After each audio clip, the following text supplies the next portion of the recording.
ماہ رجب المرجب کی نیاز، جسے عرف عام میں کونڈوں کی نیاز بھی کہا جاتا ہے، یہ ہمارے ملک میں اتحاد امت کی ایک بہت بڑی علامت ہے۔ شیعہ سنی دونوں میں یہ چیز کامن ہے اور اہل بیت علیہ السلام سے اپنی مودت کا اظہار ہے۔ مگر پچھلے چند سالوں سے ناصبیوں نے ماہ رجب کی نیاز اور نظر کی مخالفت میں ایک پوری کمپین چلائی ہوئی ہے۔ دیکھیں، اگر ہمارا کوئی اہل حدیث یا دیوبندی بھائی نظر نہیں کھاتا تو ہمیں اس سے کوئی مسئلہ نہیں ہے، مگر ان فقہی اختلافات کو بیس بنا کر جو یہ 22 رجب کی نیاز کی مخالفت مسلسل ہو رہی ہے، یہ ناصبیت ہے اور شیعہ سنی میں نفرتیں پھیلانے کی ایک سازش ہے۔ اور یہ بھی میں بتا دوں کہ جہاں تک 22 رجب کی بات ہے تو شیعان حیدر کرار کی ہر خوشی اور ہر غم کا تعلق صرف اور صرف محمد و آل محمد علیہ السلام سے ہے۔ ہم محمد و آل محمد علیہ السلام کے علاوہ اور کسی نسبت کو کوئی اہمیت نہیں دیتے، اس بات کو اپنے ذہن میں یاد رکھے ہر کوئی۔ اور جہاں تک وفات امیر شام کا تعلق ہے تو اس میں تو خود تاریخ کے اندر ہمارے برادران اہل سنت میں اختلاف پایا جاتا ہے۔ Wake up to reality. آپ کے معاملے میں میرا بالکل کیٹاگوریکل ایک اوپینین ہے۔ لاکھوں لوگوں نے یوٹیوب پہ میری ویڈیو دیکھی ہے، مسئلہ نمبر 74۔ آپ اصالِ ثواب لکھیں یوٹیوب پہ، ٹاپ آف لسٹ میری وہ ویڈیو کھل جائے گی، اس میں میں نے ساری چیزیں بتائی ہیں۔ 11ویں ہو، میلاد ہو، محرم کی نیاز ہو یا آپ کی یہ رجب کے کنڈے ہوں، ان ساروں کے بارے میں کہ یہ سب کی سب ایکٹیویٹیز دین میں خود سے داخل کی گئی ہیں۔ ہم ان کو کفر و شرک والا معاملہ نہیں کہتے، لیکن بدعات تو ہیں۔ اب رہ گیا مسئلہ کہ اس طرح کی ایکٹیویٹیز میں جو کھانا ہے وہ حلال ہے یا حرام ہے۔ وہ میں نے اس کے اندر بتایا ہوا ہے کہ کھانے کو حرام کہنے کے لیے یہ چیز ضروری ہے کہ آپ پہلے اس کی حرمت ثابت کریں۔ اس میں 2 طریقے ہیں، یا تو وہ چیز جو پکائی جا رہی ہے وہ حرام ہو، کو خنزیر بنا دیتا ہے تو حرام ہے، یا چیز تو پاک تھی لیکن اس کے ذبح کے وقت زبر کے ساتھ غیر اللہ کا نام لیا گیا تو وہ پھر بھی حرام ہو جائے گی۔ تیسرا مسئلہ ہے تقرب والا۔ تقرب میں اب 2 طرح کے آپشن ہیں۔ ایک تقرب یہ ہے کہ کوئی شخص یہ کہتا ہے کہ میں فلاں بزرگ کے ایصال ثواب کے لیے کر رہا ہوں، حضرت حسین علیہ السلام کو ثواب پہنچے، ایک میری طرف سے ہدیہ، تو اس کے معاملے میں بھی ایسا کوئی سختی والا معاملہ نہیں ہے۔ لیکن اگر کوئی تقرب یہ کر رہا ہے کہ یہ سال ثواب ان کو پہنچے اور وہ میرے مشکل کشا ہے اور اس کے بدلے میں یہ میری مصیبت حل کر دیں گے، تو وہ تو نیاز کے بغیر ہی عقیدہ شرکی ہے۔ نیاز تو سائڈ پہ رہ گئی، عقیدہ ہی غلط ہے۔ بالکل ٹھیک ہے نا۔ تو ہمارا تو موقف یہ ہے کہ ہمارے پاس کوئی اس طرح کے کھانے پینے کی چیز لے آتا ہے، ہم اس سے پہلے پوچھتے ہیں کس کے نام کی ہے۔ اگر وہ کہتا ہے اللہ کے نام کی ہے تو بسم اللہ پڑھ کے کھا لیں۔ اگر وہ کہتا ہے یہ فلاں بزرگ کی ہے تو اسے پوچھیں یہ بزرگ کے نام سے مراد آپ کیا لے رہے ہیں؟ کیا ان کی رضا کی خاطر ہے، ان کے نام کا ذبیح ہے؟ تو سر یہ کوئی بھی نہیں آپ کو کہے گا، کوئی جاہل کہہ دے تو کہہ دے، وہ کہے گا نہیں اللہ نے نام دیا ثواب پہنچانا ہے انہوں نے۔ اچھا جی، پھر زیادہ وہم نکالنا ہے تو آپ پوچھ لیں کہ ثواب پہنچا کے کڈنا کہ جے وچوں جے تسی واقعی کھانا نہیں کھانا تے، جے کھانا کھانا تو اتنے تک ہی سوال رکھو، زیادہ غلوف نہ کریں آپ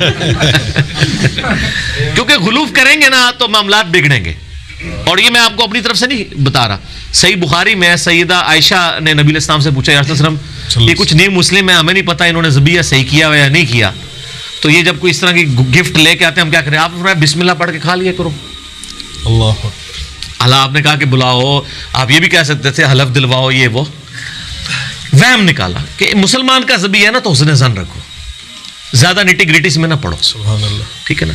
اس کا غلط رزلٹ بھی نکال لیا یوسف القرداوی صاحب نے، انہوں نے وہ اسلام میں حلال و حرام ایک کتاب لکھی، اس میں انہوں نے لکھا کہ یہ جو غیر مسلموں کے بھی جو ذبیحے چل رہے ہیں نا، اور جو KFC میکڈونلڈ چل رہے ہیں جو ڈیفینیٹلی ذبیحے ہے ہی نہیں ہے، وہ اللہ کے نام کے کیا، وہ تو مطلب بالکل ذبح والا معاملہ ہی اس کے اندر اس طریقے سے نہیں ہے، نہ وہ اللہ کا نام لیتے ہیں، وہ کہتے ہیں بسم اللہ پڑھ کے آپ کھا سکتے ہیں، اور اس حدیث سے پلی لی۔ تو میں نے ان کا بھی رد کیا کہ سر ایڈی بھی کھلی چھٹی نہ دو، مسلمان کا ذبیحہ ہے نا اس کے اوپر آپ کو وہم نہیں کرنا چاہیے اگر وہ مسلمان ہے۔ اب وہ اگلا مسئلہ شروع ہو جائے گا کہ وہ بریلوی ہے، دیوبندی ہے، اہل حدیث ہے، شیعہ ہے، یہ نوی کہانی کرنے کی ضرورت نہیں ہے۔ اہل کتاب کا ذبیحہ بھی حلال ہے، تو اگر آپ ایک دوسرے کو مسلمان ماننے کے لیے تیار نہیں، چلو اہل کتاب ہی مان لو۔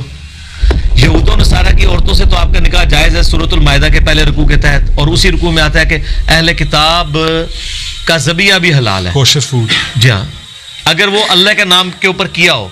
तो अगर यहूद व नसारा का अल्लाह के नाम का ज़बिया हलाल है, तो जो आपके अपने अहले किताब हैं, कुरान के फाइनल टेस्टामेंट के मानने वाले, वो तो old testament new testament tempered form में मान रहे हैं। जी जी। और वो इतने जालिम है कि नबी अलैहिस्सलाम को वो दज्जाल समझते हैं, नाउज़ु बिल्लाह। ज़ाहिर है पैगंबर नहीं मान रहे, तो जब आप किसी को पैगंबर नहीं मान रहे, जिस तरह हम गुलाम अहमद कादियानी को पैगंबर नहीं मानते, तो क्या समझते हैं?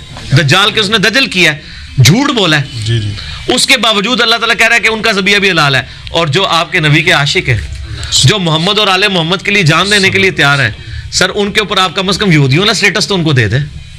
सही, ठीक है, बिल्कुल। तो वो आप देने के लिए तैयार नहीं है। इसी पे मेरा एक क्लिप भी है, वो क्या सुन्नी शिया का निकाह हो सकता है, उसका भी फिर इतना मजाक उड़ाते हैं। सर मैंने तो कहानी उलट दी है ना, मैंने सवाल करने वाले से ये मेरा क्लिप लागू, मैंने कहा ये सवाल ना करें सुन्नी शिया का, आप ये पूछें सुन्नी सुन्नी का भी निकाह हो सकता है कि नहीं, क्योंकि अगर सुन्नी हनफी है तो वो या सुन्नी हनफी देवबंदी होगा या सुन्नी हनफी बरेलवी होगा, सही।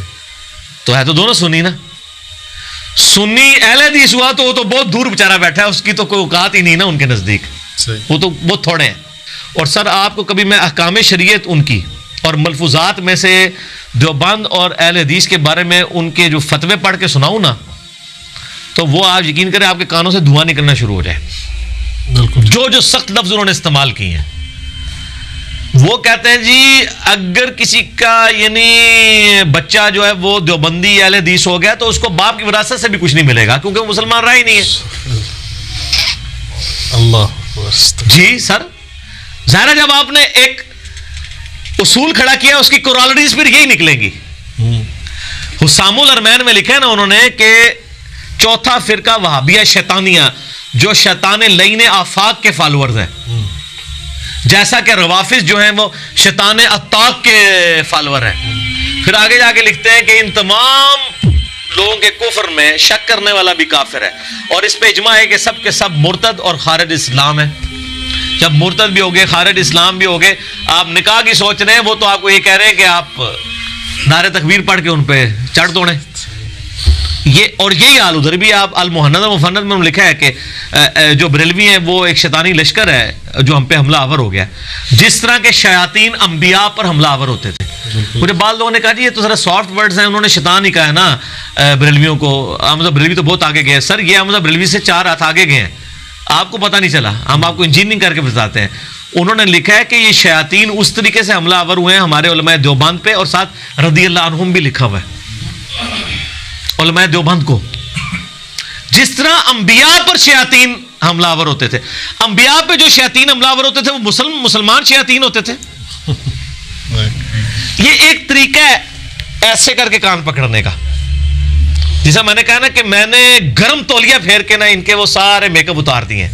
नहीं हमने कोई तकफीर तो नहीं किया, हम तो तकफीर करते ही नहीं ना, पुरानी बातें, पुराने बुजुर्ग, पुराने कहानियां, और नहीं आई ये कहानी कि ये नहीं आप ये लिखवा के दें कि हमारे अलावा सारे फिरके हमारे नजदीक गुमराह हैं, लेकिन एक ना एक दिन जन्नत में चले जाएंगे अजाब भुगत के, क्योंकि मुसलमान तो हैं ही हैं। ये आपको कोई भी लिख के देने के लिए तैयार नहीं होगा दूसरे फिरके के बारे में। तो क्या कर रहे हैं? तकफीर कर रहे हैं।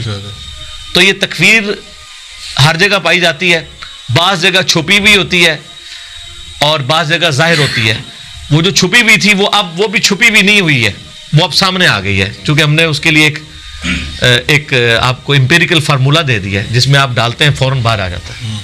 ठीक है, तो आप चेक करके देख लें, बल्कि वो आप जब बात शुरू ही करेंगे ना तो समझ आ गई है। अक्सर लोग हमारे भाई जाते हैं ना, तो वो बात शुरू करते हैं, पता लग गया किस स्टेशन तो बोल रहे हैं। ठीक है ना, अब तो लोग डरते हैं हदीस का नंबर भी मांगते हुए। ठीक है ना, तो लोग तो कहते हैं गुमराही है हदीस का नंबर मांगना। तो इसी तरीके से चलें जिस तरीके से हम आपको चला रहे हैं। फ्यूचर में ये बिदअत हो जाएगा हदीस का नंबर। हाँ बिदअत हो जाएगा, वाकई बिल्कुल सही बात है, बिदअत हो जाएगा। खुदा जिसने की जुस्तजू मिल गया उसका तू सबका तू